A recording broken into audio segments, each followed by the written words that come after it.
gon' talk. Tamaiya gon' talk about Tamaiya. Hello. Welcome to the Tamaiya Show. Thank you so much for tuning in.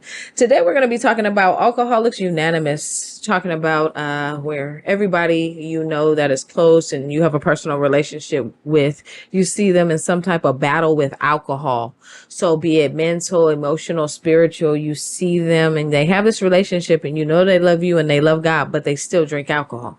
Alcoholics Unanimous is talking about people who grow up in families where mostly the women are alcoholics, drink alcohol, use alcohol, abuse alcohol, and don't realize the impact that that's taking as far as the family and the structure and the mold and what is intended for a woman's role.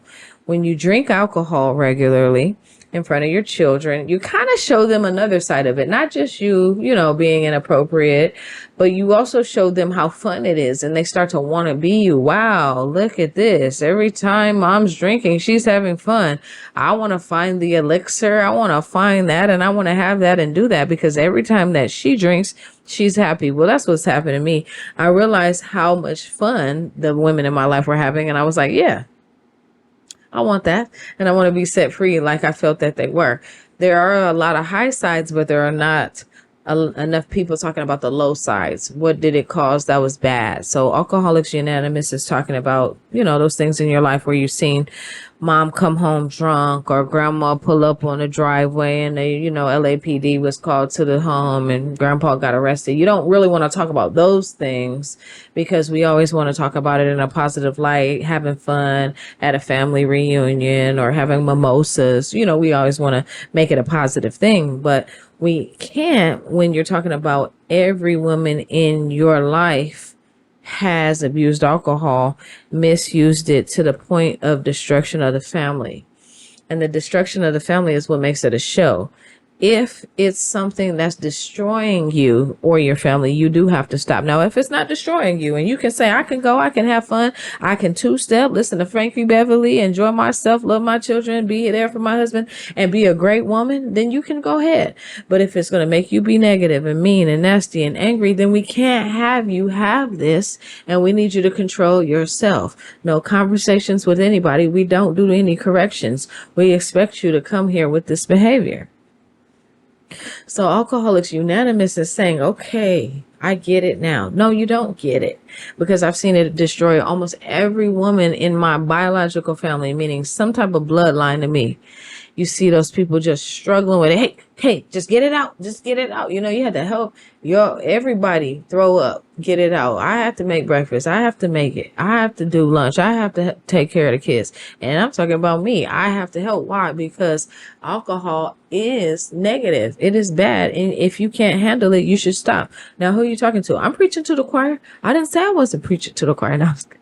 No, but you're talking to yourself. You're talking to your friends. You're talking to your family. You're saying, I've seen it beat everybody and I don't want this to be the end of my story. Yes, I had some fun times and yes, it was great, but I'm ready to give it up. Are you ready to give it up? No, I'm not ready to give it up. I need to learn how to not misuse it and abuse it and ever use it to cope. It should be a celebration. Hey, I would like all my friends and family to grab a shot glass. I want to have everybody's cup filled up with the liquor of your choice to say in a celebration to Tamaiya and the Tamaiya Show, you're back up, you're back educating, you're back powerful, you're back with a voice. You're not just sitting here wallowing in pain and misery, making everybody a victim of your past. No, you're going to use it. Yeah, I'm going to use it. Can everybody get a shot? That's what we got to do. We got to make an impact and make people say, you know what? Before I watched your show, I was looking at it like that. Yeah, you was looking at it like that, mad at them, didn't forgive them, angry. No, I don't know. You do have to forgive them. And somebody said it to me recently. They said, you don't forgive people. Yes, I do. I could never do a show. I could never be positive again and talk about. That's why we're talking about this. Alcoholics Unanimous. Do you want to change it? Do you want to show them a better you? Do you want to show them, hey, this is how you fix it. This is how we get stronger. This is how we get better together. Do you want to show them that or do you want to show them what it is? I want to show them the best thing we can ever show them. You tell me what to say and I'll say it. That's what this is. I just don't know. Alcoholics Unanimous is saying some of these women were the best women I've ever seen. honest, loving, caring, emotional. Try to have those sociological moments with me. But that alcohol, now you got to go to sleep. Now you got to throw up. Now you can't come home. Now you just got to tell us what to do over the phone. No, it's no more TV dinners. It didn't work. But come on, we got to be better than that. Alcoholics Unanimous is saying our generations didn't get to see the women who we felt were the strongest get better. We just didn't see it. It was like, you're awesome. But what we are saying to ourselves as the generations, the 1980s, I want to show you that it can get better. How can it get better? I'm not sure if it can get a whole lot better, but I think we can expect to see some things in 2 to 3 years. Maybe one if we're lucky, but nothing sooner than that. No, not still in your 30s. Sorry, we're still in our 30s.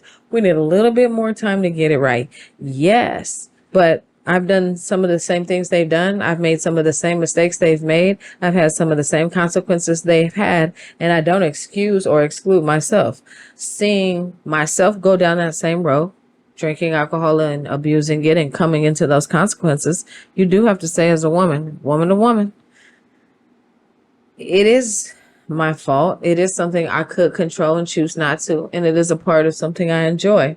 It's almost like a hobby. Do you enjoy playing gin rummy? Do you enjoy shooting the basketball? Do you enjoy golf? Same thing with people who drink alcohol. It's just a sport. You just end up doing it too much and can't control it. So the conversation isn't alcohol, it's controlling it. Have one shot every 2 hours, you'll make it home. Have one bottle in 15 minutes, might not make it. Control yourself. Calm it down when it's time to calm it down. Turn it up when it's time to turn it up. When you're about to go on stage, 2, 3 shots. Then it's time to go home, nothing. Control it. So I had experiences with people not controlling it. What do you mean she broke the mirror? What do you mean the police are behind us? That's where something is happening and you didn't control it. And it happens to all of us, but you don't want it to be on a level to where other people know and now everybody is affected in one way or the other, be it a bad example or infraction with the police. There's many reasons why we have to talk about Alcoholics Unanimous, meaning I've already fallen into the same traps. I've already done the same things. I can't judge anybody. There's no judgment coming. But I can say this, and here's hoping. Now that I'm done with my fun and saying I did what I did, I'm fine with it. But now I'm going to get better. Now I'm going to make a change and start to really think about, is this something that I need to do or should do? And what do I need to do to make this not happen again, to get better, to try to change it up? You don't want to die behind it.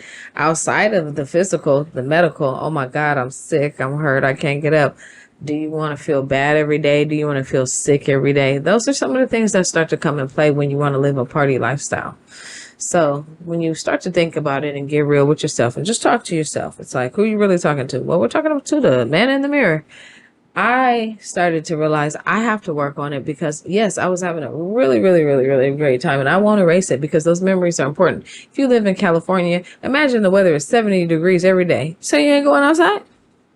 I know so that's what it is. I mean, it's just so beautiful, it's so pleasant. Everybody's so lovely. It's like literally the most, for me, number one state, most addicting people. And I've almost been to them all. Literally. Honestly. You ain't been in no South Dakota? Yes, I have. You ain't been to Florida? Yes, I have. You ain't been to Washington? Yes, I have. I did a lot of traveling. I did a lot of things you don't know about. But anyways, California has the most addicting people ever.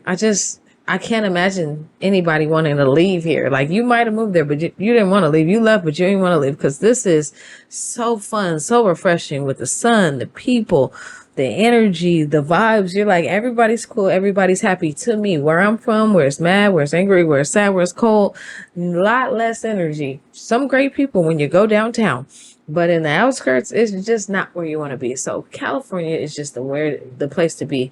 But seeing the women in your life succumb to the pressures of drugs and alcohol, it does make you realize, even though I hoped I wasn't, I am mimicking those behaviors and I have become that. But all I can do is just try to help the other generations coming up under me, saying, don't be like me, be like God. That's all I can do, because I can't judge something I'm a part of. Doing the same things, falling into the same consequences and not making any changes. I mean, it is my fault. So I have to accept that and say to myself, to anybody watching me, don't do what I'm doing. Take what I've done, use it as a blueprint, but also fill it in with your own life, with your own goals, with your own outlook, and do what you need to do to become who you need. Because that's what I did. I was given a skeleton of a life and I just filled it in. This is how I want my family. This is how I want my friends. This is how I want my life. This is how I want my community. And this is the bubble I put myself in. That's what I thought everybody was doing. So I never thought about ever misleading anybody because no one could mislead me. I make my own mind up and I do my own thing. So I just want to make sure I'm thanking everybody for watching, for tuning in and saying, yeah, Alcoholics Unanimous, falling into the same traps, needing the same love and forgiveness and restoration, not any different from anybody, just trying to tell people, listen, I need the same forgiveness because it wasn't right. And I'm not blaming anybody. That is the accountability piece to say it's not anybody's fault. There's no circumstance that happened that makes me do what I do. I do what I do because it's my choice. So that's what we're talking about. Alcoholics Unanimous, knowing everybody drinks, knowing you do too, but saying, okay, when can I stop? When can I change? And do I need to? If you need to, you need to. It's not a conversation you need to have with anybody. Just have it with yourself. You know what? This has gone a little too far and I need to stop. Stop for a day, stop for a month, stop for a year, stop for a lifetime. Don't stop at all. Do what you need to do and talk to yourself about it. Once you get to that place in your life where you can have a hard talk with yourself, that's when you're really going to get there. When I started having those talks with myself, you know what? Looking at the man in the mirror, seeing what I've gained and what I've lost, it's not worth it, or it is. Or it is. So I like it. I think it's a learning lesson. I think it's one of those things where you're trying to feel it out, trying to be a real person, not who the people need you to be. This is the right answer. Don't say the right answer. Say the real answer. The real answer is we're going to feel it out. We're going to ride these waves together. If they want to have a shot, take a shot. If they're going to pour some wine, pour some wine. But don't let it control you and take over you and make you feel like you're a slave to it. Be able to have self-control and, fight those withdrawals if that's what's happening. But, talking to yourself and just talking to your friends, continue to encourage each other, support each other, help each other, enjoy yourselves. I think it is a celebration. In many cultures, you talk about having a glass of wine together. That's a celebration, or a drink together, but also knowing you don't always have to celebrate in those ways. So thank you to everybody who continues to listen and follow. And thank you so much to everybody, all my friends and family. Thank you. We gon' talk about it. Tamaiya. We gon' talk about it. Tamaiya. We gon' talk. Tamaiya gon' talk about it. We gon' talk. Tamaiya gon' talk about it. We gon' talk about it. Tamaiya. We gon' talk about it. Tamaiya. We gon' talk. Tamaiya gon' talk about it. We gon' talk. Tamaiya gon' talk about Tamaiya.